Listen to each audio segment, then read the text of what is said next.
Hey guys, my name is Tugora, and in this video we're going to be talking about how to shoot video in manual mode, exposure triangle, frame rates and 180-degree shutter rule. So let's go. What is exposure? Exposure is how bright or how dark your image or your video is, and that is determined by the amount of light that enters through your lens and through your shutter into your camera sensor. We can control the amount of light that enters through the camera with three simple tools or three simple concepts: aperture, the shutter speed and the ISO, and that's what we're going to talk about today.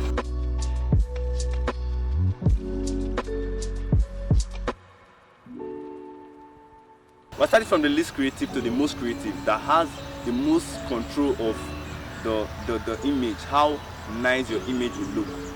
The ISO is the least and aperture is has the most creative control.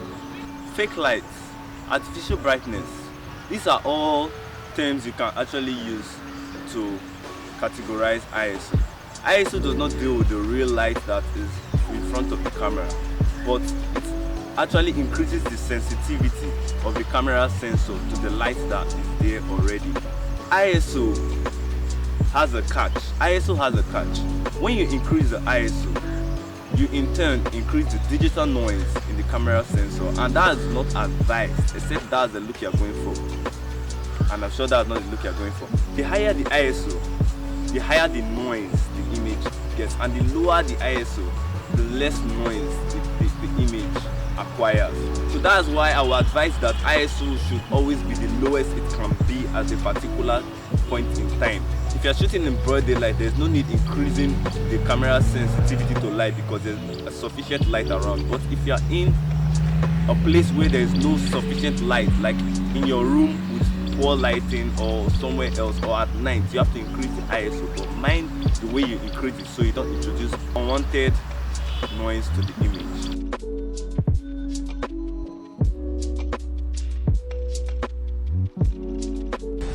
What is shutter speed?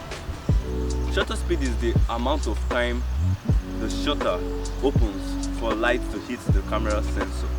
It is measured in seconds.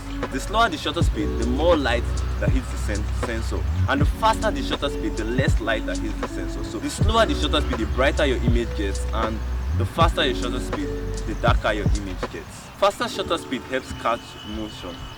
It helps catch motion faster. For example, if you are shooting action like sports or things that have a movement, that have a lot of movement, a faster shutter speed will help you catch the action and reduce any amount of blow.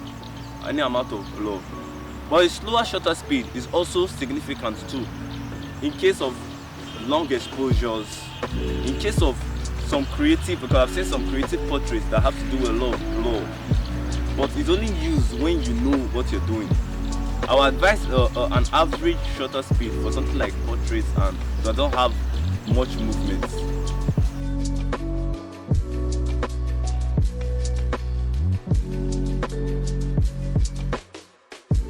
What is aperture? Aperture is an opening in the lens that allows light to pass through to meet the shutter and then to the sensor.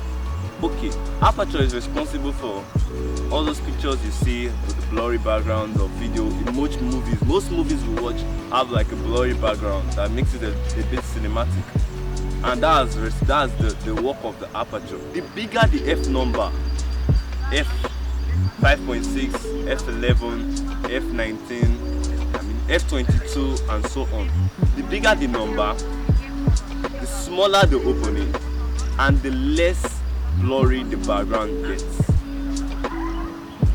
And the smaller the number, f1.8, f1.4, f1.2, f2.8 and so on, the smaller the number of the f number, the bigger the opening and the more blurry the background gets. And also, the smaller the f number, the smaller the opening, the less light that hits the sensor. The smaller the opening, the less light that hits the sensor. And the bigger the opening, the more light that hits the sensor. And that's everything that has to do with aperture.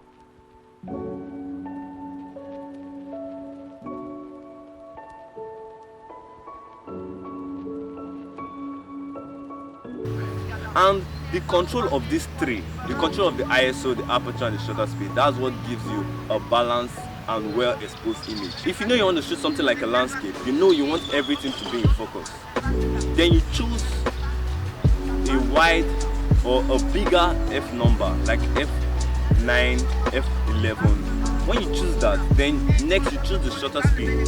What do you want the shutter speed to be like? If you want to shoot the water, the water like a waterfall, and you want it to be dreamy, or you want everything to be sharp and crisp, you choose the shutter speed to match the situation you want, and then the ISO.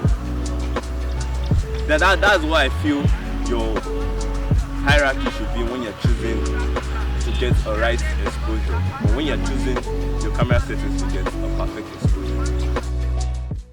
What we want you guys to do is to start snapping pics. What's it not? When you have upgraded from auto. Auto, anything that has to do with auto, they are. And that is determined by how you control the amount of light that enter through by the amount of light that enter through your camera. Really go longer and slower. I go see paraphrase. And every time you click the it moves in a faster pace. Like chakam, chakam, chakam. The bigger the lens, the bigger the larger. The larger, you know, you need a wide, everything to be in focus and a wide depth of field. Now I didn't zoom.